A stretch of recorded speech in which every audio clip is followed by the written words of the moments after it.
والذي نفسي بيده لا تدخلوا الجنة حتى تؤمنوا ولا تؤمنوا حتى تحبوا أفلا أدلكم على أمر إذا فعلتموه تحببتم أفشوا السلام بينكم أو كما قال.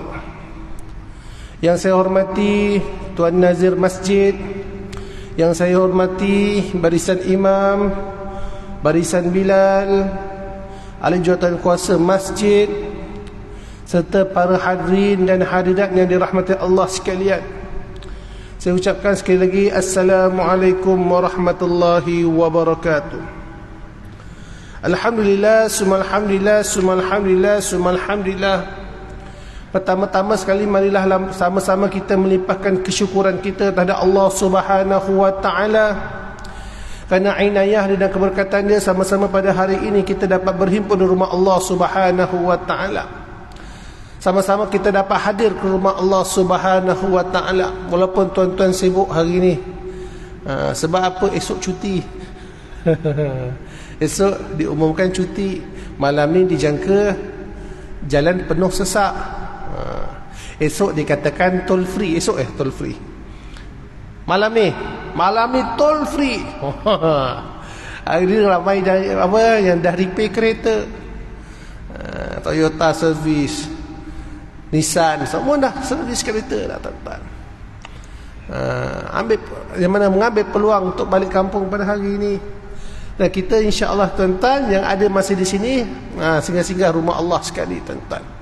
Mudah-mudahan dengan niat kita yang baik ini, ikhlas kerana Allah Subhanahu wa taala, akan mendapat keredaan daripada Allah Subhanahu wa taala, insya-Allah, tuan-tuan.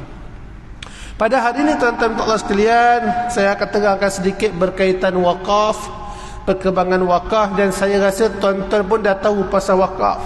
Sebab apa? Majlis Setia Alam ini juga ada membuka kaunter ada mewujudkan wakaf khas untuk pembinaan Masjid Setia Alam, kalau tak silap saya lah. Dan baki dia dalam 1.3 juta lagi yang belum claim lagi, tuan-tuan. Saya sebelum datang tadi diberi maklumat daripada kawan saya. Dia bagi tahu minta Dr. Zaidi claim habiskan, sebab nak buat penutupan akaun katanya. Boleh, tuan-tuan. Harap nanti kita akan bincang kat belakang nantilah. Dah habis ceramah hari ni, nanti kita akan bincang. Nak minta tuan-tuan tutup akaun, clear habiskan untuk Masjid Setia Alam, insya-Allah, tuan-tuan. Dan hari ini saya akan berterangkan berkaitan wakaf, yang mana maklumat tuan-tuan dan Allah sekalian. Wakaf ini satu ibadah yang diajar sendiri oleh baginda Rasulullah sallallahu alaihi wasallam kepada kita. Bahkan baginda sendiri melaksanakan ibadah wakaf, tuan-tuan. Baginda sendiri melaksanakan ibadah wakaf terdahulu, baru dia mengajak sahabat-sahabat melaksanakan ibadah wakaf. Sebab apa, tuan-tuan? Sebab wakaf ini satu ibadah yang mana pahalanya berpanjangan ila yaumil qiyamah, berterusan. Umpama pencen akhirat kita, tuan-tuan.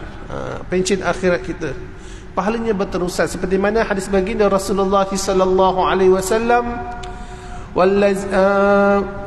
iza matal insan inqata amaluhu illa min salas, sadaqatin jariyatin aw ilmin yuntafa'u bih aw waladin salihin ula aw kama qala Nabi sallallahu alaihi wasallam. Yang bermaksud apabila matinya manusia itu, maka terputuslah segala amalannya. Apabila mati sahaja kita, maka amalan kita semua terputus, tuan-tuan. Terputus maksudnya kita tak boleh nak salat lagi. Tuan-tuan nak buat umrah dah tak boleh buat umrah lagi dah, tuan-tuan. Kalau nak buat haji dah tak boleh, tapi boleh upah orang lah. Orang lain buatkan untuk kita haji. Nak bayar zakat dah tak boleh dah waktu tu, tuan-tuan. Sebab apa? Dah meninggal. Tetapi baginda Rasulullah sallallahu alaihi wasallam memberi 3 perkara, memaklumkan kepada kita 3 perkara yang mana kalau kita lakukan, pahala tetap berterusan kepada kita ila yaumil qiyamah, yakni sedekatin jariyah. Yang pertama iaitu sedekah yang mengalir. Yang diterangkan oleh ulama, sedekah yang mengalir ini satu-satunya yang ada di atas muka bumi Allah Subhanahu wa taala hanyalah wakaf sahaja, tuan-tuan. Sedekah banyak, saya faham, tuan-tuan. Sedekah memang banyak. infak pun sedekah, tuan-tuan senyum pun sedekah, tuan-tuan bayar zakat pun sedekah, tuan-tuan. Tetapi sedekah jariah hanyalah wakaf sahaja. Sebab sedekah lain tu hangus. Sebab sedekah jariah ini, wakaf ini mesti dibelikan aset-aset kekal. Seperti mana kata Anas bin Malik, barang siapa yang membina masjid, selagi mana masjid itu digunakan memberi manfaat kepada masyarakat, selagi itu mengalir pada kita ila yaumil qiyamah. Memberi manfaat, selagi mana memberi manfaat, tuan-tuan. Manfaat. Orang guna dapat pahala, orang guna dapat pahala, orang guna dapat pahala. Itu sebab, tuan-tuan, Rasulullah melaksanakan ibadah wakaf dengan mewakafkan tanah di bagi pembinaan Masjid An-Nabawi di Madinah, tuan-tuan. Dan kita ikut juga langkah Rasulullah SAW. Sebab apa? Pahalanya berpanjangan ila yaumil qiyamah. Yang kedua, kata baginda Rasulullah SAW, ilmu yang bermanfaat, ilmu-ilmu yang baik. Yang ketiga, kata baginda Rasulullah SAW, awaladin salih yad'ulah aw kama qala, iaitu doa anak-anak yang soleh, insya-Allah, tuan-tuan. Dan cita-cita kita ni, tuan-tuan, kalau kita dapat anak kita soleh. Siapa nak jadi anak kita? Siapa cita-cita tak nak anak yang soleh, tuan-tuan? Semua nak anak yang soleh, tuan-tuan. Tetapi, tuan-tuan, bagaimana kita nak anak kita soleh? Kita buat baik dulu pada mak ayah kita dahulu, insya-Allah. Anak kita akan buat baik dengan kita, tuan-tuan. Tapi kalau mak ayah kita campak rumah orang tua, buat tak tahu je, kan? Lepas tu biar mak ayah kita dekat, apa kata, biar mak kita tak jeguk. Nanti kita dah tua, nanti anak kita akan buat macam tu, tuan-tuan. Sebab itu, tuan-tuan, jagalah mak ayah kita, insya-Allah, tuan-tuan. Anak kita akan jaga kita, insya-Allah. Dan seterusnya, tuan-tuan sekalian, antara kelebihan wakaf, insya-Allah, tadi pertama, pahalanya berterusan ila yaumil qiyamah. Yang kedua, insya-Allah, tuan-tuan, dengan wakaf ini akan menjana ekonomi umat Islam. Ini yang Rasulullah ajar, tuan-tuan. Rasulullah ni bagusnya satu, bagusnya antaranya, Rasulullah ni bagusnya banyak, tuan-tuan. Yang mana Rasulullah ni jenis, kalau dia nak suruh orang lain buat, dia akan buat dahulu, tuan-tuan. Ni jenis Rasulullah ni, tuan-tuan. Berbeza dengan kita hari ini, kita suruh orang buat tapi kita tak buat. Kita suruh orang buat baik, kita suruh orang pergi surau, kita tak pergi surau, tak jadi. Rasulullah lain, dia jenis kalau dia suruh orang buat, dia akan buat dahulu. Sama dengan wakaf ni, tuan-tuan. InsyaAllah, tuan-tuan. Yang kedua, wakaf ni dapat menjana ekonomi umat Islam. Yang mana kalau kita lihat sejarah, tuan-tuan, bagaimana wakaf ini memartabatkan ekonomi umat Islam. Kita lihat pada hari ini, tuan-tuan, antara negara yang menggunakan konsep wakaf, antaranya, tuan-tuan, Singapura. Singapura ni dia memastikan setiap umat Islam di sana mesti membuat potongan gaji tiap-tiap bulan, paling kurang $2, tuan-tuan. Di Singapura mereka mewajibkan umat Islam buat potongan gaji tiap-tiap bulan. Paling kurang lah $2. Diwajibkan, bukan disunatkan, diwajibkan. Sebab apa? Mereka melihat dengan wakaf saja mereka mampu membeli aset-aset umat Islam, tuan-tuan. Membangunkan aset-aset umat Islam seperti masjid, seperti tanah wakaf dan sebagainya. Sebab apa? Sebab di sana tanahnya agak mahal, tuan-tuan. Sangat mahal. Kalau dekat Selangor ni pun tuan-tuan kata mahal, Singapura lagi mahal, tuan-tuan. Kalau dekat Setia Alam, kalau tuan-tuan kata mahal, sana lebih berganda mahal. Sebab apa? Tanah sana tu orang kata lebih kecil. Tanah Singapura ni negaranya kecil, tapi kembangnya pesat. Sebab itu, tuan-tuan, tanah mereka mahal. Dan kalau kita lihat aset di sana mahal.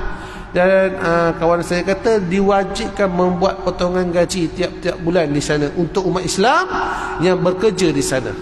Siapa yang bekerja di sana yang ada title Islam diwajibkan membuat potongan wakaf. Zakat tetap wajib, wakaf mereka mewajibkan. Sebab itulah mereka nak memartabatkan ekonomi umat Islam pada hari ini, tuan-tuan. Sebab itu, tuan-tuan, dekat Selangor ni, kami di Wakaf Selangor juga, kami punya objektif adalah memartabatkan ekonomi umat Islam dengan kaedah wakaf. Sebab kita nak jadi seperti mana zaman Turki Osmaniyah. Zaman Turki Osmaniyah terdahulu pernah wakaf Kementerian Wakaf dulu pernah menaja umat Islam minal mahdi ilal lahdi, daripada buaya hingga ke liang lahat.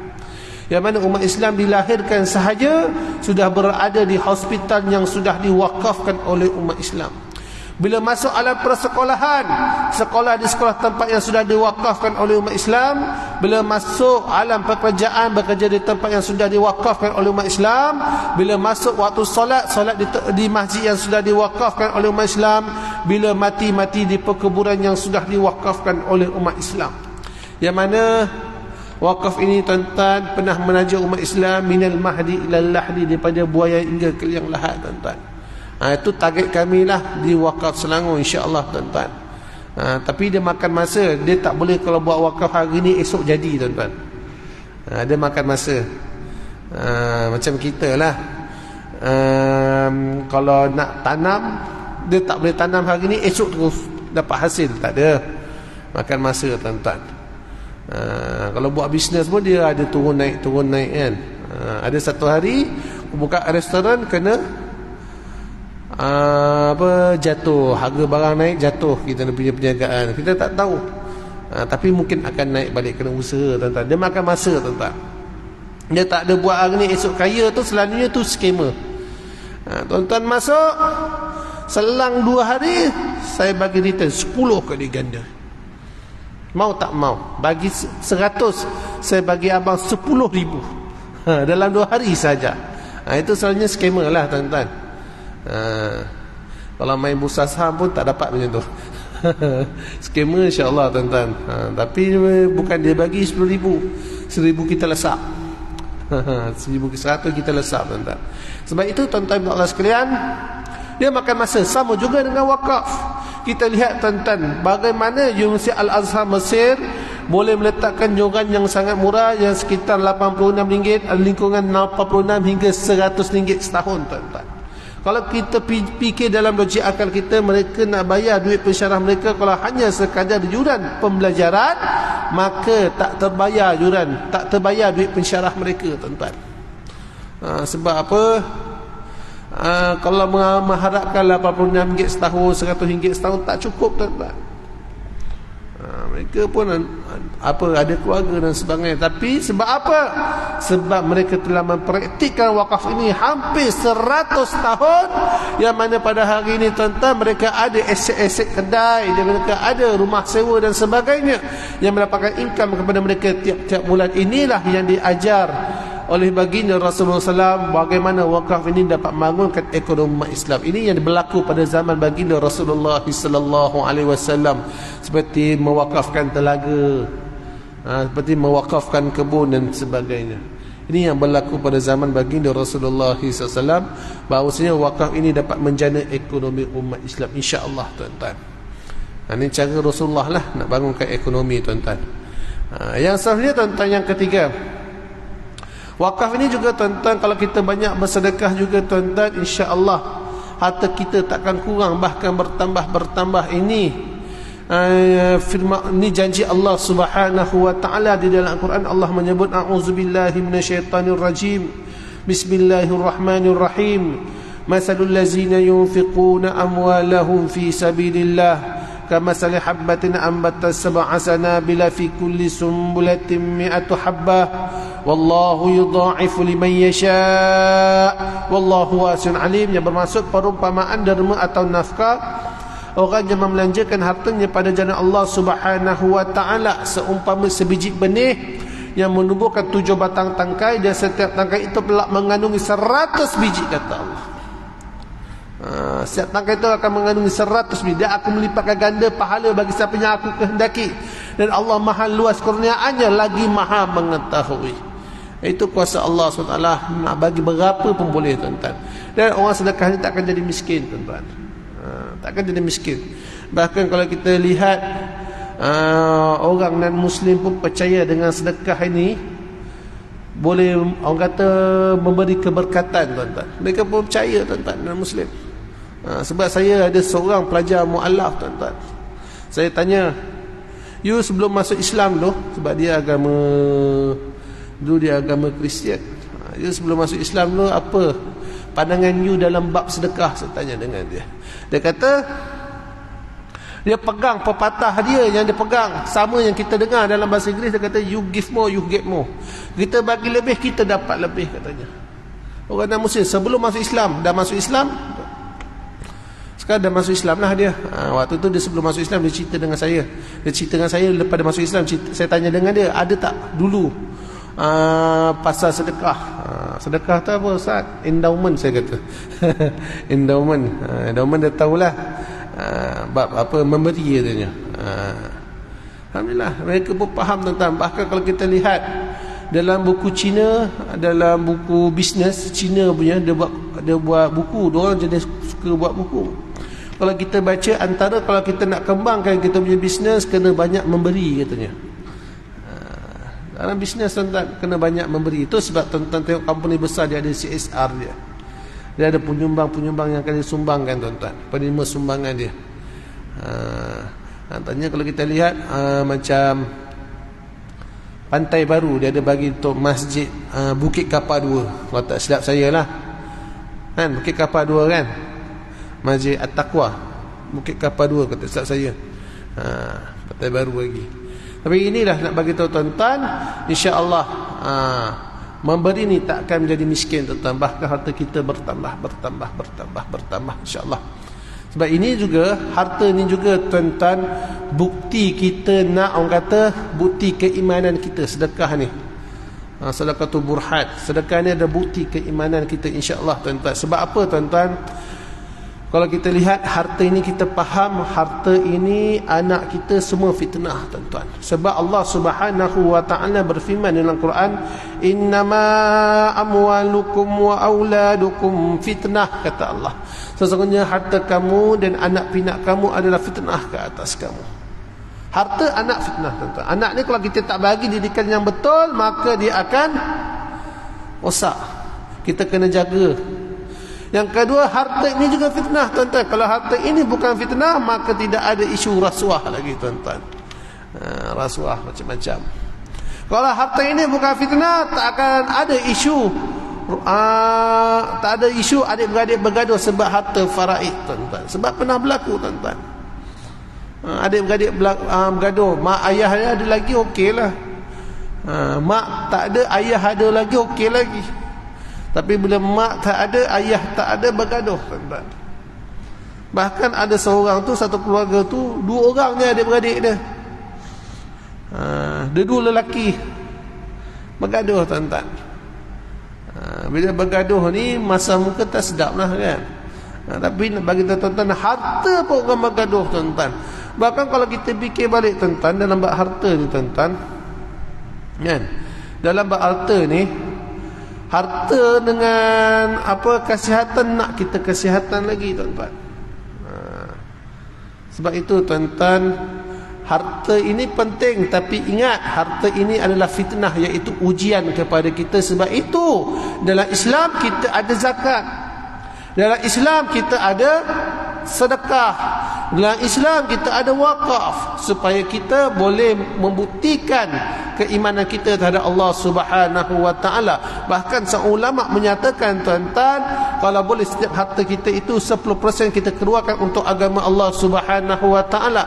Yang mana dalam 10% itu 25 adalah zakat, dan selebihnya ikut tuan-tuan lah. 75 lagi ikut tuan-tuan nak bagi ke mana. Nak bagi ke adik-beradik susah pun boleh, nak bagi untuk tabung masjid boleh, nak bagi untuk apa lagi, kita nampak fakir miskin kita bagi pun tak ada masalah. 7.5, 25 tu zakat kena keluarkan, itu wajib. Tuan-tuan nak tolak pun tak boleh, sebab ini kewajipan dalam Islam. Wa aqimus salata wa atuz zakah, memang kita kena buat tuan-tuan. Tapi wakaf ini sunat. Tapi boleh dalam 75% itu insya-Allah tuan-tuan. Yang ketiga tuan-tuan, yang keempat tuan-tuan, insya-Allah dengan sedekah juga boleh mengubati penyakit kita. Bahkan dalam hadis Nabi, da'u mardaqum bis sadaqah, ubatilah penyakit kamu dengan bersedekah ke jalan Allah Subhanahu wa taala. Insya-Allah boleh mengobati penyakit kita. Dan insya-Allah tuan-tuan, yang kelima kata Allah, wa ma anfaqtum min syai'in fahuwa yukhlifu, kata Allah.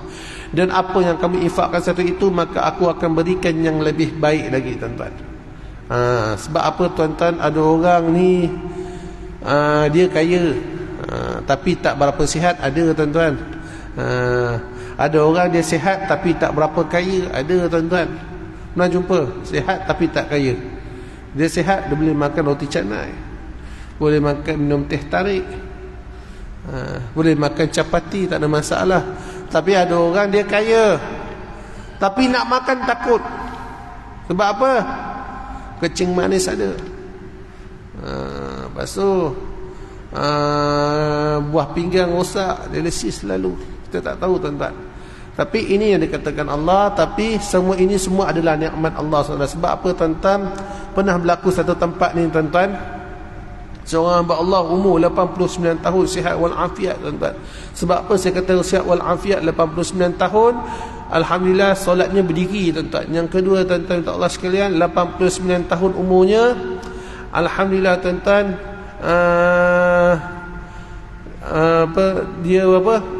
saya tanya dia ada penyakit ke tak, dia kata tak ada penyakit sah. Darah tinggi tak ada, kencing manis tak ada tuan-tuan. Yang hebat dia ni tuan-tuan, sebab apa saya tanya? Sebab dia dah kaya tuan-tuan. Sebab dia wakafkan 500,000 bagi pembinaan surau dekat tempat dia. Orang yang wakafkan 500,000 ni dalam akaun bukan 500,000 tuan-tuan. Susahlah. Macam kita dapat hari ni KWSP keluar 10,000. Tuan-tuan nak bagi 10,000 tu terus, mustahil. Boleh tapi susahlah. Kita akan bagi sikit lah, dan 100, 200. Tapi ini maksudnya dalam akunnya bukan 500,000, mungkin lebih tuan-tuan. Maksudnya dia dah kaya lah, sihat.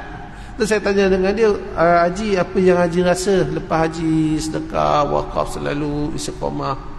Lepas tu dia kata dengan saya, Ustaz, alhamdulillah, yang saya nampak Ustaz, insya-Allah, yang mana anak saya 3 orang berjaya belajar ke luar negara, dan saya tak keluar sesen pun untuk anak saya belajar ke luar negara, Ustaz. Anak dia semua belajar ke luar negara tuan-tuan.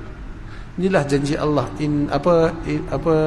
Janji Allah, wa ma anfaqtum min syai'in fa huwa yukhlifu, kata Allah. Dan apa yang kamu infakkan satu itu, maka aku akan berikan yang lebih baik lagi. Ini dia tuan-tuan. Sebab apa tuan-tuan? Ini semuanya nikmat tuan-tuan. Kesihatan nikmat, kekayaan pun nikmat. Ada orang dia dah kaya tuan-tuan. Kalau saya lah tuan-tuan, selalu saya tanya dengan anak murid saya yang baru masuk Islam, saya tanya dengan dia, bang, kalau abang rasa abang tak bertuah, gaji kecil aja, sebab dia baru nak survive hidup, gaji kecil aja, gaji dalam 1,500, 1,400, tapi abang ada kekuatan, kesihatan. Sebab apa? Saya ada seorang kawan, umurnya baru 36 tahun tuan-tuan. Dia accident waktu dia umur dia 30 ke, umur dia waktu tu dalam 30 tahun ke 32 tahun. Dia accident. Tangan kanan hilang sampai ke bahu, kaki hilang sampai ke lutut ni, hilang tuan-tuan. Kanan dengan kaki kiri hilang. Accident, kena langgar. Kalau kita tengok dengan dia, nak kata kaya mungkin kaya lah kot, sebab rumah habis bayar, insurans cover tuan-tuan. Lepas tu insurans takaful company bagi, lepas tu takaful life dia sekali bagi tuan-tuan. Kaya memang kaya, tapi nak main bola tak boleh. Apa lagi? Boleh tengok TV dengan tandas. Nak bagi tandas pun perlukan bantuan orang angkat dia tuan-tuan. Tangan kiri yang ada tu lembik, tak kuat, lembik macam ni je. Tangan kanan tak ada. Yang betul-betul kuat kaki kanan ni je kuat. Tangan kiri dah lembik. Bayangkan tuan-tuan. Saya tanya dengan anak murid saya, ni kaya lah. Abang kaya, memang kaya. Duit dia memang banyak lah dalam akaun. Tapi abang nak pilih mana? Kaya ke kesihatan, saya kata. Dia kata dengan saya, Ustaz, ni baru masuk Islam ni, dia baru masuk Islam. Anak murid saya tu baru masuk Islam bulan 3 tuan-tuan. Dia kata dengan saya pilih ni lah Ustaz, kesihatan lah. Duit boleh cari, harta tak boleh cari. Nampak tuan-tuan? Ni Semua ni adalah nikmat Allah Subhanahu wa taala kepada kita, sihat semua dan sebagainya, insya-Allah tuan-tuan. Dan Allah lebih mengerti apa yang kita perlukan. Janji kita sedekah saja, insya-Allah. Sedekahlah tuan-tuan. Mana tempat tuan-tuan nampak, bagi, insya-Allah. Tak banyak, sikit. Bagi sekadar yang mampu, insya-Allah. Yang seterusnya tuan-tuan Allah sekalian, antara kelebihan sedekah lagi, insya-Allah tuan-tuan, yang seterusnya, insya-Allah dengan sedekah juga tuan-tuan boleh tolak bala daripada Allah Subhanahu wa taala, insya-Allah tuan-tuan. Jadi kita jagalah, insya-Allah, harta kita, kesihatan kita, supaya orang kata bala ni tuan-tuan, di mana hadis Nabi kata lupa hadisnya, tapi dengan sedekah boleh tolak bala daripada Allah Subhanahu wa taala, tolak bala tuan-tuan. Sebab itu tuan-tuan, banyakkan bersedekah ke jalan Allah Subhanahu wa taala, iaitu banyakkan memberi ke jalan Allah Subhanahu wa taala untuk mendapatkan keredaan daripada Allah Subhanahu wa taala, insya-Allah. Dan akhir dan sebelum tu tuan-tuan, saya nak maklumkan sedikit untuk makluman tuan-tuan, insya-Allah kami ini, saya wakil Perhimpunan Wakaf Selangor, insya-Allah tuan-tuan. Untuk makluman tuan-tuan, Wakaf Selangor ni pun ditubuhkan pada tahun 2011. Baru lagi lah. Nak menjadi macam Al-Azhar Masjid tu makan masa lagi. Belum tu, tapi wakaf ni dulu bawah unit MAIS, yang mana kalau unit MAIS ni dulu dalam berapa orang, 5 orang 6 orang je. Tapi pegangnya orang besar pegangnya. Semua benda dia pegang. Tapi hari ni kita diperbadankan, yang mana kita khusus untuk negeri Selangor, insya-Allah tuan-tuan. Alhamdulillah tuan-tuan. Dan saya rasa baru-baru ni pun orang luar pun wakaf dekat kita tuan-tuan. Orang luar. Orang mana dah? Orang, saya baru dapat minggu lepas. Orang tu wakaf dalam 10,000 tuan-tuan. Orang tak silap saya, orang Johor tak silap saya, dia wakaf.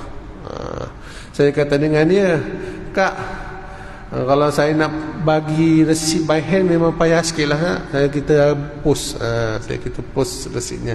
Kalau tak silap saya, kita dah post lah, insya-Allah tuan-tuan. Dan insya-Allah tuan-tuan, banyaklah kelebihan bersedekah ni tuan-tuan. Yang saya teringat yang terbaru tuan-tuan, ada seorang haji, seorang abang ni tuan-tuan.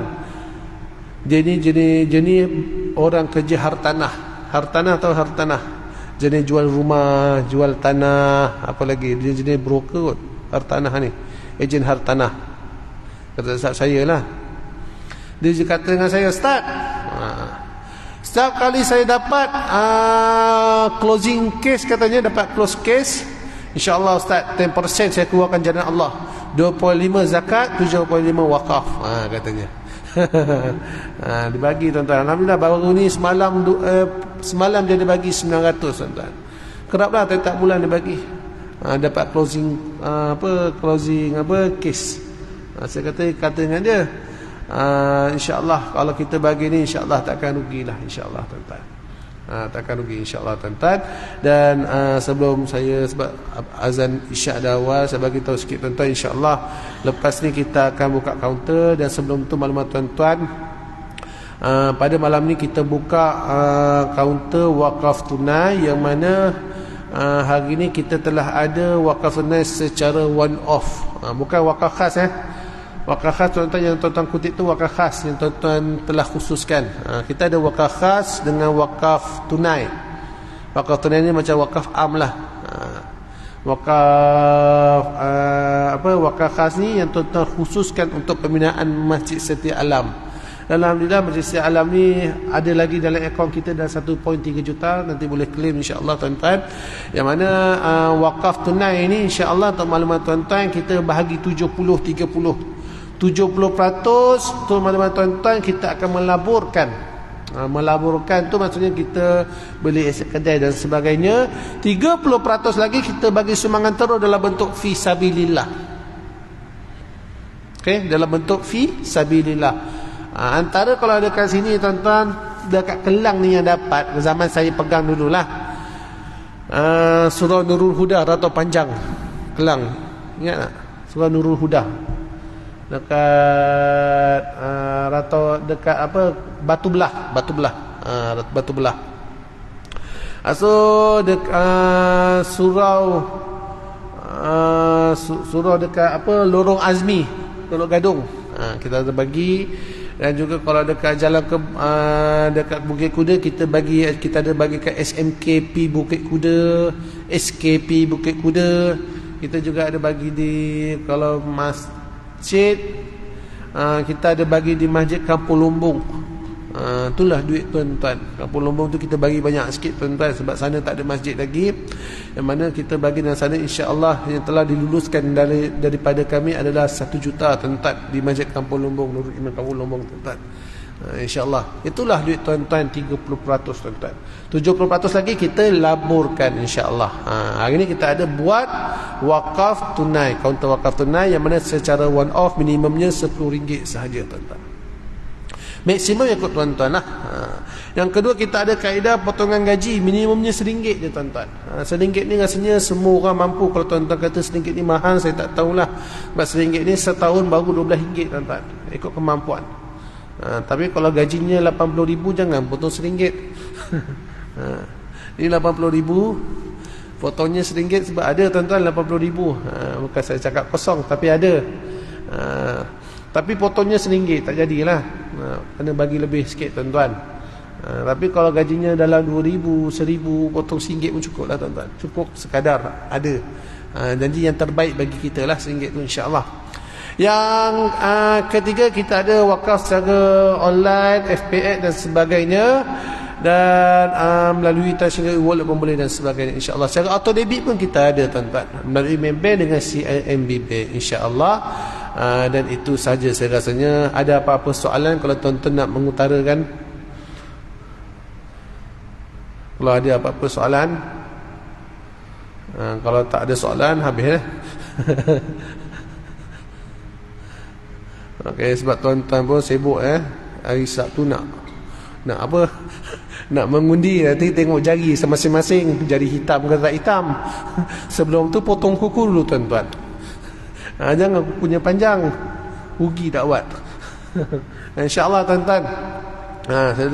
Nanti kita akan mengundi tuan-tuan, insyaAllah hari Sabtu. Standby ramai balik kampung malam ni, insyaAllah tuan-tuan. Apa-apa hal kita pilih pemimpin kita seperti mana, pemimpin seperti mana baginda Rasulullah sallallahu alaihi wasallam. Sebab kita ikut sifat baginda tuan-tuan. Sifat Rasul ni ada 4. Kita cari pemimpin yang ada sifat 4 ni tuan-tuan. Siddiq, amanah, tabligh, fatanah. Kalau fatanah saja tak ada amanah, tak jadi, kena amanah juga. Kalau amanah saja kena ada fatanah juga tuan-tuan. Semua kena ada 4-4 tu. Cuba cari tuan-tuan, baru kita undi insya-Allah tuan-tuan. Okey? Soalan dah tak ada, itu saya pesan tuan-tuan. Pilihan raya dah dekat. Tuan-tuan pun nak sibuk, Ustaz, kita dah servis, malam ni nak calo. Ikut tuan-tuan lah. Sebelum tu saya ucapkanlah selamat mengundi. Selamat mengundi insya-Allah. Sekadar itu sahaja aku qouli hadza wa astaghfirullahal azim li wa lakum. Assalamualaikum warahmatullahi wabarakatuh. Ila liqa insya-Allah.